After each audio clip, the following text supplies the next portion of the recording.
Jealousy अगर आपके अंदर है तो आप सक्सेसफुल कैसे होगे? फॉर एग्जाम्पल, आप फैशन डिजाइनिंग कर रहे हो, कोई और है आपके साथ में, वो फैशन डिजाइनिंग कर रही है, आप दोनों ने साथ साथ में काम करना शुरू किया, 2 साल बाद वो पता नहीं कहाँ का कहाँ पहुँच गया या पहुँच गई, आप वहीं के वहीं हो, आप उसमें फेल हो गए, वो सक्सेसफुल हो गया। हम क्या करेंगे? हम उसको देख करके बोलेंगे कि उसके पास में तो ना ये था, उसके पास में तो वो था, वो इस वजह से कर गया, और हम अपने फेलियर को जस्टिफाई करेंगे। जबकि करना क्या है? इसका उल्टा करना है कि वो सक्सेसफुल हुआ है या हुई है तो जरूर उसको कुछ ऐसा पता है, जरूर वो कुछ ऐसा जानता है जो मैं नहीं जानती, जरूर उसने कुछ ना कुछ ऐसा किया है जो मैंने नहीं किया है। तो वो कैसे पता चलेगा कि उसने क्या किया है? बड़े आराम से पता लगेगा। एक्चुअली ऐसा हुआ कि मैं एमटेक कर रही हूँ, मेरी ड्रीम कंपनी थी जिसमें मेरे को जॉब करनी थी, मैं 4 राउंड उसके क्लियर कर रही हूँ, लास्ट राउंड में मैं रह गई और मेरी फ्रेंड का हो गया। और ऐसे में पता है सबसे ज्यादा मजा कब आता है? 2 लोग जाते हैं जॉब इंटरव्यू के लिए, एक साथ में मजे मजे के लिए जाते वो कहता है यार मैं अकेला क्या जाऊंगा, जैसे होता है ना लड़कों के साथ में कि अकेला टॉयलेट कहाँ जाऊंगा, चल तू भी साथ में चल ले, साथ में कोई खड़ा हुआ अच्छा लगता है। ऐसे ही हम ले जाते हैं अपने दोस्त को, उसका हो जाता है और हम रह जाते हैं, होता है ऐसी ऐसी चीजें। हाँ, तो अब ऐसे में क्या करें, अपने आप को कैसे समझाएं? इसका एक अलग एंगल भी है ना देखने का, कि हमको ये समझना है कि उसने ऐसा क्या किया जो मैंने नहीं किया। हो सकता है कि उसको उस जॉब की इतनी ज़रूरत नहीं थी, या उसके ऊपर, ये भी कहना गलत होगा, ज़रूरत नहीं थी, हो सकता है उसके ऊपर इंटरव्यू का इतना ज़्यादा लोड नहीं था, वो मज़े मज़े में गए और मज़े मज़े में बाहर आ गए। लेकिन आप बहुत ज़्यादा सोच करके जा रहे थे, बहुत ज़्यादा प्रिपेयर होकर के जा रहे थे कि मुझे तो इस इंटरव्यू को क्रैक करना है समझ गए ना? It is just like dancing, life is just like dancing. जैसे बहुत ज्यादा आप सोच सोच करके डांस करोगे तो कैसा होगा वो dance? But if you are dancing like anything, हाँ उसके लिए आपको डांस आना चाहिए, वहां पे सीखना भी जरूरी है, नहीं तो गणपति डांस हो जाएगा इधर उधर हाथ पैर मार रहे होगे। आप समझ गए ना?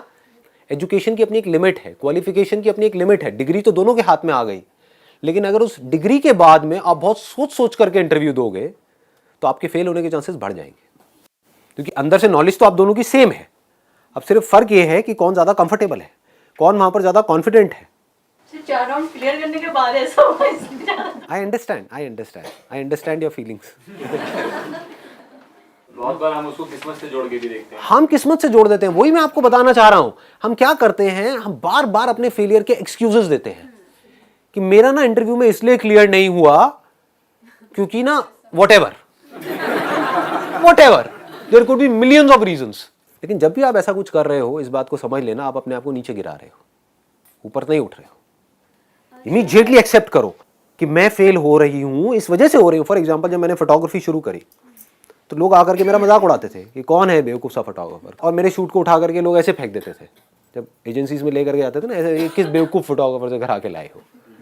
और फिर वो बंदे मेरे पास आते थे जो मॉडल्स थे, वो बोलते थे कि ये क्या किया है आपने, हाँ ये क्यों मजाक किया आपने हमारे साथ में, समझ रहे हो?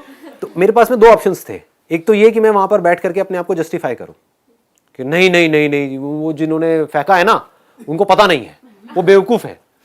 ऐसे ही हम करते हैं कि वो बंदे इंडस्ट्री में 20 साल से बैठे हैं, मैं 2 साल से हूं, लेकिन वो बेवकूफ है, मैं समझदार हूं, उसको कुछ नहीं पता, मुझे सब कुछ पता है। एक ये तरीका था, लेकिन मैंने कभी भी ऐसा नहीं किया। मैंने बैठ करके उनसे समझा, मैंने कहा ऐसा क्यों बोल रहे हो, क्या बोला, और भी उन्होंने कुछ बताया होगा।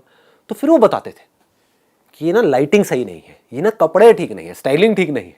और आज जेन्युइनली मैं देखता हूं तो मुझे हंसी आती है अपनी फोटोग्राफी में, इतनी घटिया थी इतनी बेकार थी। लेकिन हुआ क्या, क्योंकि मेरा लर्निंग एटीट्यूड था, तो मैं सीख करके उसको बेटर करता चला गया। तो कुछ महीनों के अंदर अंदर मैं उस लेवल पे पहुंच गया जहां पर लोगों को पहुंचने में 20 साल लगते हैं। तो अब ध्यान से समझो क्या होता है कि जैसे ही आप किसी की भी बुराई कर रहे हो, या किसी से जेलसी कर रहे हो, या किसी को नीचे गिरा रहे हो अपने आप को बेटर फील करने के लिए, तो आप और नीचे गिर रहे हो। जैसे ही आप किसी और की तारीफ कर रहे हो, तारीफ मतलब क्या, अच्छी क्वालिटीज की ही करोगे ना, बुराई आप खराब क्वालिटीज की करोगे। जैसे ही आप किसी की तारीफ कर रहे हो दिल से, सिर्फ बार बार से दिखाने के लिए नहीं, हम तारीफ भी करते तो हमारा कोई ना कोई मतलब होता है, इस बंदे से मुझे कुछ चाहिए, इसकी तारीफ करो मुंह पर बैठ करके, समझ गए? वो वाली तारीफ नहीं, उसको बोलने के लिए भी नहीं, उसके मुंह पर भी नहीं, अपने मन में बैठ करके कि यार ये जो बंदा है ना, ये लाइफ में इतना आगे इसलिए जा रहा है क्योंकि उसके अंदर ये 4 क्वालिटीज हैं। तो अब क्या हो रहा है, आपकी जो नजर है वो कहां चली गई? पॉजिटिव क्वालिटीज में। जहां आपकी थिंकिंग जाती है, जहां पर आपकी नजर जाती है, वैसे ही आप बनने लग जाते हो। समझ लो। जैसे लोगों के साथ आप रहते हो वैसे ही आप बनने लग जाते हो। Law of attraction. ऐसे ही उसको अभी छोड़ देते हैं। मैं बात कर रहा हूँ सर, जैसे आपकी थिंकिंग होती है सर, आप वैसे ही बनते हैं। जैसे आपके सपने होते हैं, आप जिस तरह से सोचोगे आपके लाइफ में फिर सक्सेस भी वैसे ही आती है। अगर आप नेगेटिव सोचोगे, देखो ये एक बहुत बड़ी प्रॉब्लम है, इसको ध्यान से समझो अभी मैं क्या बोलने वाला हूँ। जब भी मैं कुछ बोलता हूँ या जब भी आप कुछ सुनते हो, आप अगर ध्यान से ऑब्जर्व करोगे, आप कुछ ना कुछ उसमें बीच में घुसाने की कोशिश कर रहे होते हो। जो मैं कह रहा हूँ उसको नहीं देख रहे, कहीं और ही पहुंच गए। मैं क्या कर रहा हूँ इस वक्त, एक सिचुएशन है उसको मैं एज इट इज देख रहा हूँ। ये सिचुएशन है, मैं इसको देख रहा हूँ। इसमें बीच में हमको कुछ और लाने की क्या जरूरत है कि ये मैं जिसकी बात कर रहा हूँ इसको मैं कह रहा हूँ रिमोट। तो अब आप क्या कह रहे हो, ये जो रिमोट वर्ड यूज किया है ना, यही रिमोट वर्ड एक उस बुक में भी लिखा हुआ था। तो संदीप महेश्वरी वही बात कर रहा है जो उस बुक में लिखा हुआ है। आप समझ गए, आप वहां चले गए। जबकि मैं इसको रिमोट बोलूं, पिमोट बोलूं, टिमोट बोलूं, कुछ भी बोलूं उससे कोई फर्क नहीं पड़ता। कोई भी वर्ड इसके लिए यूज करूं फर्क नहीं पड़ता। फर्क क्या पड़ता है, मैं बोल क्या रहा हूं वो तो समझो, उस पर ध्यान रखो। Don't get lost into words. वो एक बहुत बड़ा ट्रैप है। आप वर्ड्स में खो जाओगे, आपको लगने लग जाएगा मेरे को कुछ समझ आ गया है, और एक्चुअल में कुछ भी समझ नहीं आएगा। अगर आप मेरे सेशंस देख रहे हो और आपकी लाइफ में चेंज नहीं आ रहा, तो यही प्रॉब्लम है आपकी जो मैं बता रहा हूँ। अगर आ रहा है तो इसका मतलब ये प्रॉब्लम नहीं है कि आप मेरे वर्ड्स को तो पकड़ रहे हो, जो वर्ड जिस तरफ इशारा कर रहे हैं वो नहीं देख रहे हो।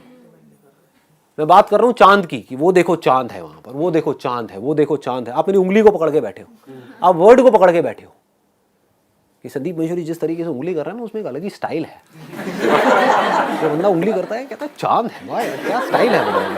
मतलब आपका ध्यान मेरी उंगली की तरफ है, आप समझ गए, चांद की तरफ नहीं है। मैं क्या कह रहा हूँ, चांद को देखो, जिस चांद को देख करके मैं आपसे बात कर रहा हूँ।